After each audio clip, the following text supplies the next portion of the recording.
En nuestro espacio Vivir en Salud está con nosotros la doctora Marcia González, ella es neuróloga. Hoy vamos a hablar de la enfermedad de Parkinson. Doctora, un gusto recibirla, ¿cómo está? Buenos días, un gusto, gracias. Doctora, por favor explíquenos de qué se trata esta enfermedad. Bueno, la enfermedad de Parkinson es una enfermedad neurodegenerativa, es más común en el adulto mayor, se caracteriza por temblor de reposo, por bradicinesia, que significa lentitud, y rigidez, que es cuando los pacientes refieren que se sienten como robot, duros, lentos y temblor. Dentro de las causas que más se conocen, ¿cuáles podemos mencionar? Uno puede tener una predisposición genética o asociación genética. Si mi padre ha tenido Parkinson, hay gran posibilidad de que yo lo tenga.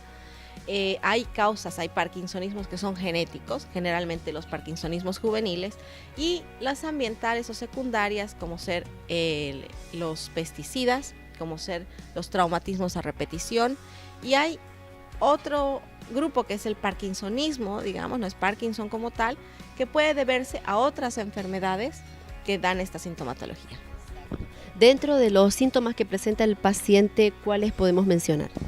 Bueno, hay una época premotora, que es más o menos de 5 a 10 años, donde el paciente puede tener alteraciones de la conducta, alteraciones del ánimo, puede tener dolores o puede tener alteraciones de vejiga, refieren que orinan mucho y no tienen una causa, digamos, prostática, urinaria.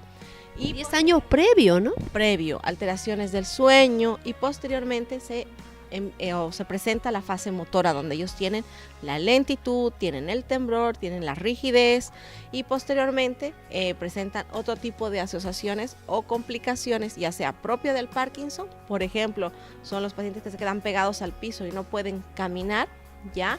O secundarios a la medicación que se debe utilizar para esta enfermedad, como son los movimientos, la disinesia se llama, secundaria levodopa.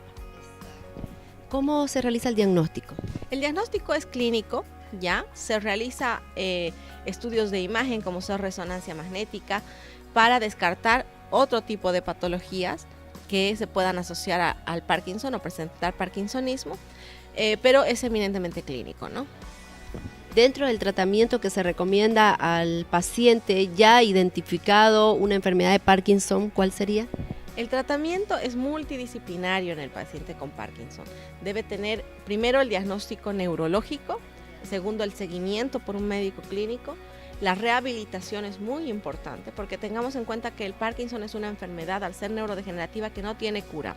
Es una nueva realidad para la familia y ellos tienen que enfocarse en una nueva realidad para la persona que aman. Entonces, la rehabilitación le va a enseñar a cómo levantarse, a cómo movilizarse, a cómo comer, a cómo desenvolverse diariamente. El apoyo psicológico, ya, o terapia ocupacional, donde vamos a hacer el esquema o la proyección de la nueva realidad, y la terapia cognitiva en casos avanzados, cuando ya empieza a presentar deterioro, para evitar que avance ello, ¿no?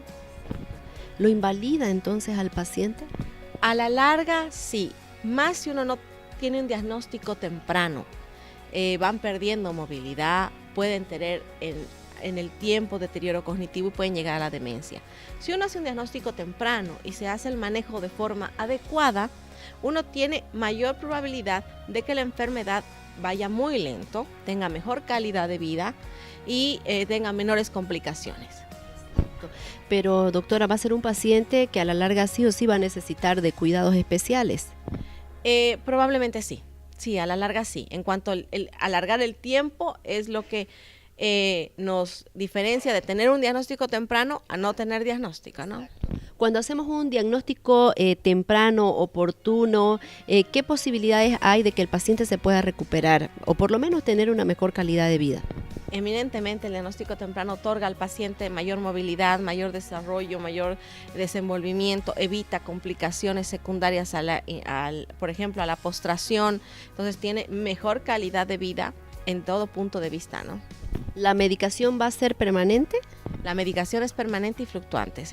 Generalmente se basa en la levodopa, ya que es el medicamento que se debe utilizar. Hay otros que los agonistas dopaminérgicos, hay otro tipo de medicamentos que se asocian, que que nos ayudan en el tratamiento con el Parkinson, ¿no? ¿Qué podemos hacer en la parte preventiva? En la parte preventiva, bueno, vivir bien, siempre evitar el consumo de alcohol, evitar el fumar, evitar los pesticidas, los tóxicos, evitar golpes a repetición, tener mayor reserva cognitiva, como siempre. En los pacientes adultos mayores, quien haya tenido una vida muy dedicada a la lectura, muy dedicada al estudio, tiene menor probabilidad de tener deterioro cognitivo a la larga. Quien tiene mayor movilidad, por ejemplo, los pacientes que se han dedicado a la música o al baile, perderán menos o más tarde la movilidad, ¿no es cierto? Qué importante tomarlo en cuenta. Y doctora, ¿la incidencia en este tiempo es alta o cómo está esta patología? Cada vez se va haciendo mayor porque aumenta la expectativa de vida a nivel mundial, ¿no? Entonces hay mayor cantidad de pacientes con la enfermedad de Parkinson, ¿no? Queremos recordarles que todos los datos están en pie de pantalla para que ustedes se pongan en contacto con la doctora Marcia González. Ella es neuróloga. Para todas aquellas personas que quieran contactarse para mayor información, el 706-82-795 está habilitado. Tome nota, 706-82-795. Doctora, ¿qué trata un neurólogo para orientar a aquellos amigos que nos están viendo? Bueno, el neurólogo clínico se encarga de todas las patologías asociadas con el cerebro, la médula y los nervios periféricos. Hablemos de la embolia, que comúnmente se llama derrame, el Parkinson, la demencia, los dolores de cabeza, los dolores de cuello y algún tipo de dolor periférico de los brazos o piernas también. ¿En qué horarios brinda la atención en la consulta? En Neurocenter tenemos atención todo el día, en la mañana y en la tarde. Yo personalmente atiendo todas las mañanas de 9 de la mañana a 11:30. Excelente. Y para mayor información, el número de celular de la doctora, el 706-82-795. Querida doctora, muchísimas gracias por su tiempo, muy amable. Muchas gracias por invitarme.